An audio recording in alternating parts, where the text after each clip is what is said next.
Hello! Kamusta kayo? So, short reading tayo for today. So, tingnan natin kung ano energy for today. All signs muna tayo. Since wala akong internet, di ako makapag-upload. So, all signs muna. 7 of Swords. Yung iyong energy for today.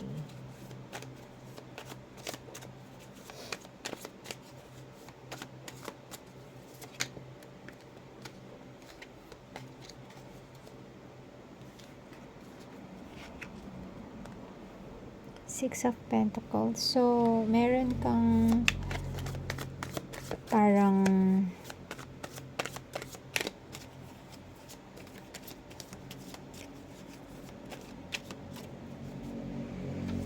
may ina-avoid kang confrontation dito. Eto. Merong nagbe-breadcrumb sa'yo. Ibig sabihin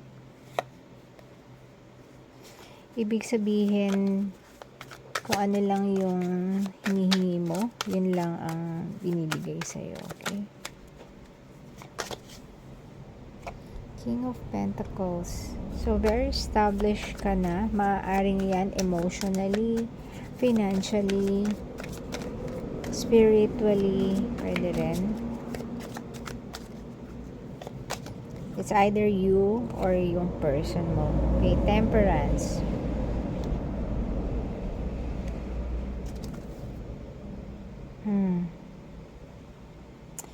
Maaaring ito si person mo, isa ng established na tao.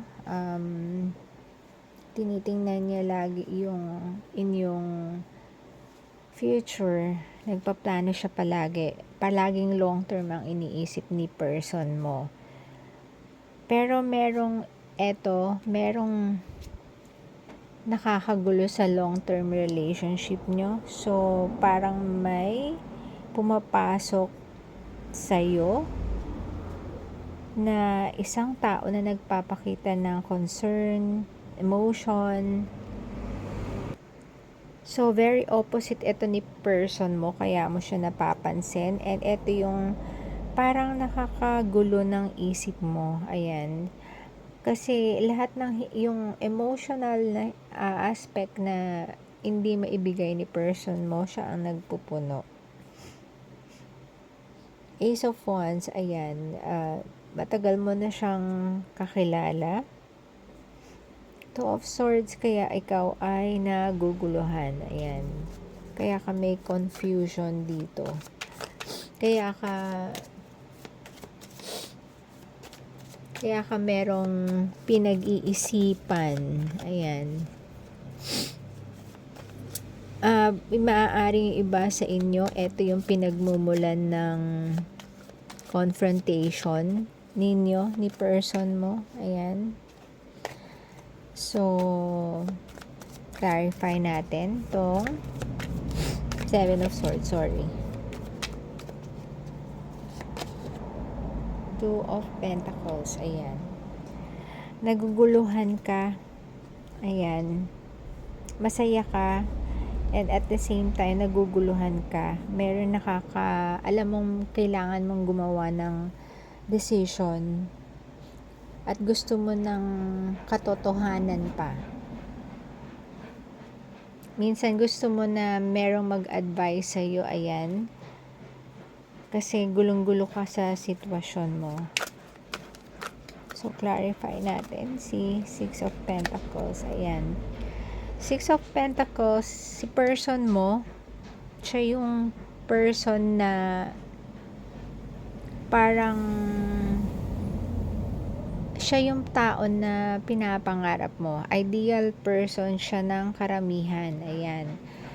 Kaya lang, maaaring si person mo sobrang busy sa kanyang work.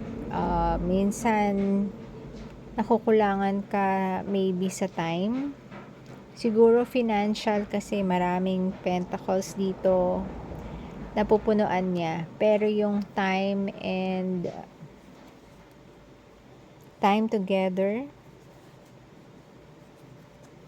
nakukulangan ka. So, eto, minsan naiisip mo nang umalis sa sitwasyon na yan. Gusto mo nang i-cut.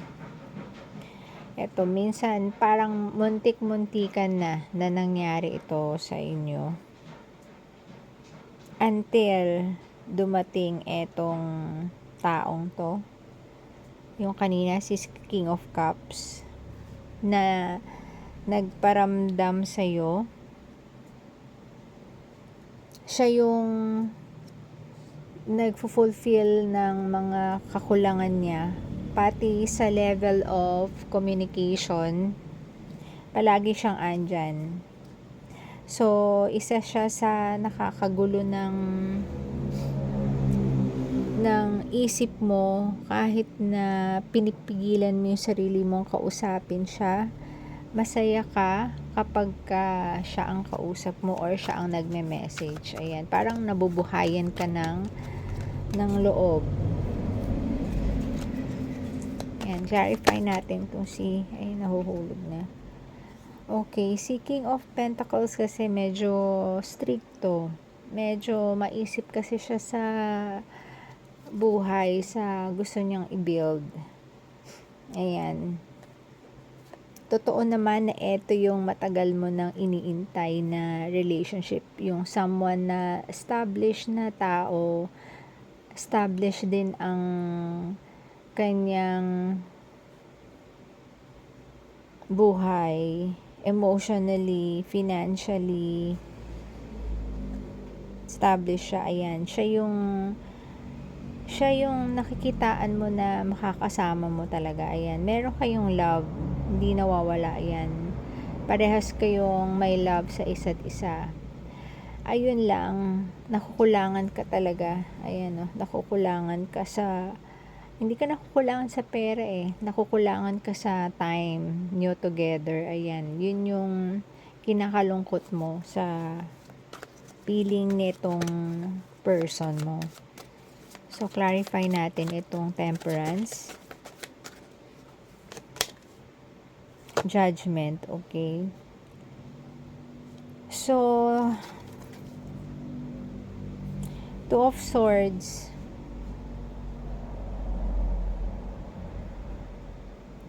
Gusto mo na talaga ng peace of mind. Ayan, yung iniintay mo, eto na naman, lumabas na naman sila magkakasama. Yung iniintay mo kanina na peace of mind, ikaw yung may kakayahan nun Eto, Temperance. So, ikaw yung may kakayahang mag-control at mag-desisyon nitong bagay na ito. So, hingi tayo ng final message para sa reading na ito.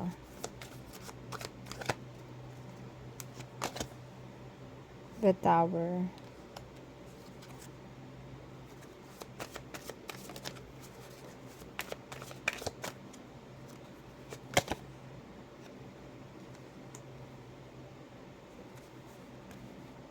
So, ikaw yung may kakayahan na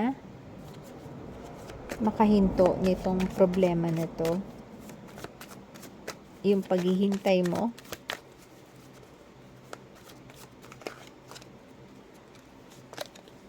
Ayan, Six of Wands. Ayan, tandaan mo, ikaw si Empress, High Priestess, sorry. So, ikaw matahimik ka, pero ayan yung power mo. Nararamdaman yan ng partner mo. So, Nine of Cups. Masaya ka naman. So, ang kailangan lang, makipag-communicate ka. Sabihin mo yung mga bagay na gusto mong, kung nakukulangan ka, ibig sabihin na nakikita ko dito, kung nakukulangan ka sa time, hindi naman sa mag-demand, kausapin mo lang ng mabuti yung person mo kasi mahal mo siya 'di ba? Nakita kanina dito sa mahal, may love kayo para sa isa't isa. So, eto, hintuan mo na daw yung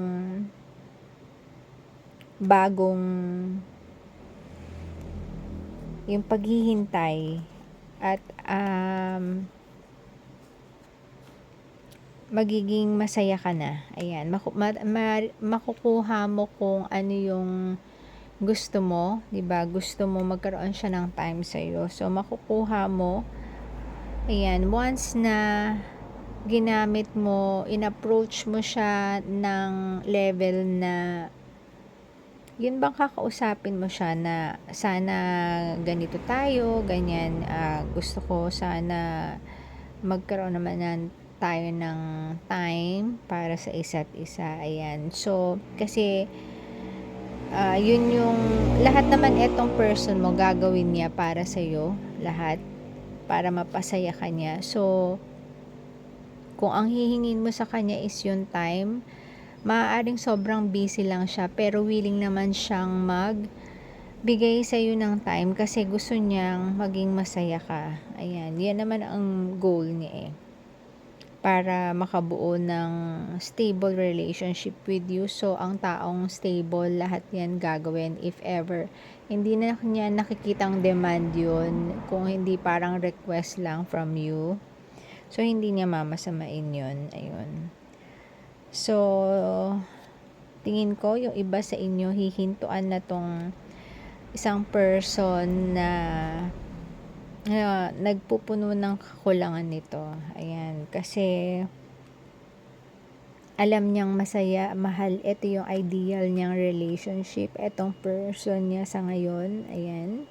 So, hihintuan na niya yan agad-agad kasi pwedeng makasira sa kanilang relationship yan. So, ayun, ang advice sa'yo dito is makipag-communicate lang. So, ayun ang mahalaga ngayon. So, thank you. Sana may natutunan na nakapulot ng gabay. Maraming salamat and God bless.